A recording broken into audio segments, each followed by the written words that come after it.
కర్నూలు శివారు చెట్ల మల్లాపురం వద్ద వేమూరి కావేరీ ట్రావెల్స్ బస్సు కాలిపోయి 19 మంది సజీవ దానమైన ఘటనకు బైకర్ శివశంకర్ మద్యం మత్తే ప్రధాన కారణమని వెలుగులోకి వచ్చింది.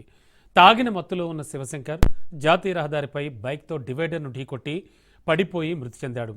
నల్లరంగు పల్సర్ బైక్ అక్కడే పడిపోయింది. దాన్ని ఒక బస్సు ఢీకొట్టింది. ఆ తర్వాత వి కావేరీ బస్సు బైక్ మీద వెళ్లడంతో అది బస్సు కింద ఇరుక్కుపోయింది. 200 మీటర్లు అలాగే ఈడ్చుకెళ్లడంతో ఆ రాపిడికి నిప్పురవ్వలొచ్చి బస్సు మొత్తం కాలిపోయింది. తొలుత బైకును బస్సు ఢీకొట్టడం వల్లే శివశంకర్ మరణించాడని అంతా భావించారు. బస్సు రెండో డ్రైవర్ మాత్రం రోడ్డుపై పడి ఉన్న బైకునే తాము ఢీకొట్టామని, ఆ సమయంలో వాహనంపై ఎవరూ లేరని పోలీసులకు చెప్పాడు.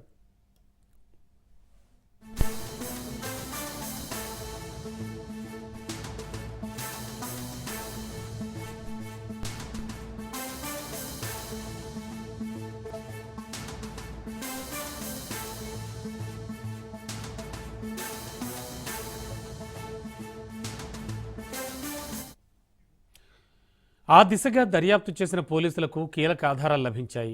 కల్లూరు మండల పరిధిలోని కియా షోరూం ఎదురుగా ఉన్న హెచ్పీ బంక్లో పెట్రోల్ పోయించుకోవడానికి శివశంకర్ శుక్రవారం తెల్లవారుజామున 2:24 వెళ్లాడు. ఆ సమయంలో బంకులో ఎవరూ లేకపోవడంతో సిబ్బందిని పిలవడానికి గట్టిగా అరిచాడు. అయినా సరే ఎవరూ రాకపోవడంతో వాహనాన్ని పెట్రోల్ పంపు దగ్గరుంచి నడుచుకుంటూ సిబ్బంది ఉన్న ప్రాంతానికి వెళ్లాడు. శివశంకర్ నడిచిన తీరు చూస్తే ఆ సమయంలో అతను మద్యం మత్తులో ఉన్నాడని స్పష్టంగా తెలుస్తోంది. బంకులోని మరో పంపు దగ్గరికి బైక్ తీసుకురావాలని సిబ్బంది సూచించడంతో శివశంకర్ తన వాహనాన్ని తెచ్చేందుకు వెళ్లాడు. వాహనాన్ని స్టార్ట్ చేసి వేగంగా ముందుకు పోనివ్వడంతో అదుపు తప్పి అక్కడే కింద పడబోయాడు. మళ్లీ బంకులో 300 రూపాయలు పెట్రోల్ పోయించుకుని డోన్ వైపు బయలుదేరాడు.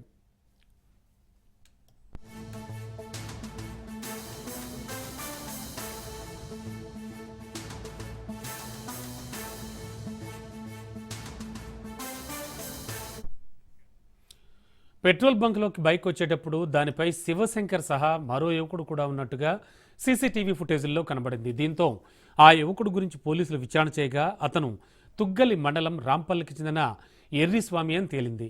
పోలీసులు అతన్ని విచారించగా పలు కీలక విషయాలు తెలిపారు. ఎర్రిస్వామి హైదరాబాద్లో తాపీ పనులు చేస్తూ ఉంటాడు. మిత్రుడి వివాహం ఉండడంతో కర్నూలుకు వచ్చాడు. శివశంకర్తో స్నేహం ఉండడంతో తనను రాంపల్లిలో దించాలని కోరాడు.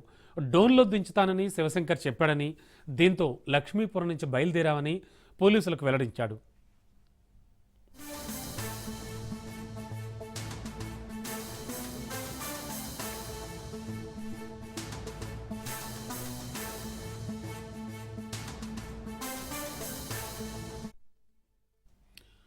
ఇక పెట్రోల్ పోయించుకున్నాక శివశంకర్ మద్యం మత్తులోనే ఎర్రిస్వామిని ఎక్కించుకుని బయలుదేరాడు.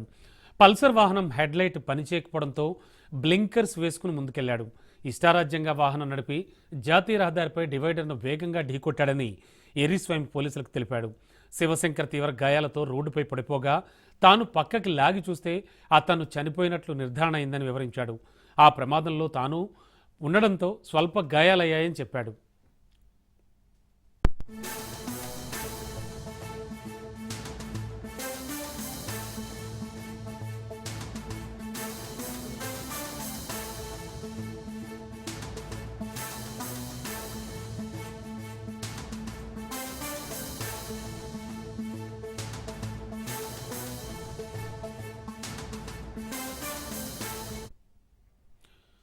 రోడ్డు గడ్డంగా పడి ఉన్న వాహనాన్ని పక్కకు లాగుదామని అనుకునేలోపే ఓ బస్సు దాన్ని ఢీకొట్టిందని, ఆ తర్వాత వేమూరి కావేరీ ట్రావెల్స్ బస్సు వేగంగా వచ్చి బైకును ఢీకొట్టి దాన్ని ఈడ్చుకుంటూ వెళ్ళిందని, దాంతో మంటలు చెలరేగాయని తెలిపాడు. తాను భయంతో అక్కడి నుంచి తుగ్గలి మండలం రాంపల్లికి వెళ్లిపోయినట్లు పోలీసులకు చెప్పాడు.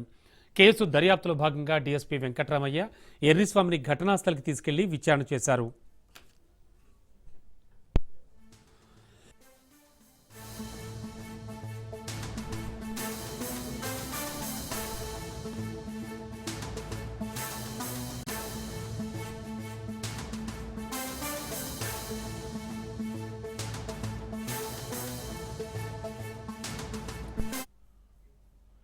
జాతీయ రహదారిపై పడి ఉన్న బైక్ నల్ల రంగులో ఉండడంతో దూరం నుంచి తాను సరిగా గుర్తించలేకపోయినట్లు Vemuri Kaveri Travels bus driver Miriyala Lakshmaiah పోలీసులకు చెప్పాడు. ఆ సమయంలో వర్షం కూడా పడుతుండడంతో హఠాత్తుగా బ్రేక్ వేస్తే ప్రమాదం జరుగుతుందన్న ఉద్దేశంతో బైక్ పై నుంచి బస్సును పోనిచ్చినట్లు తెలిపాడు.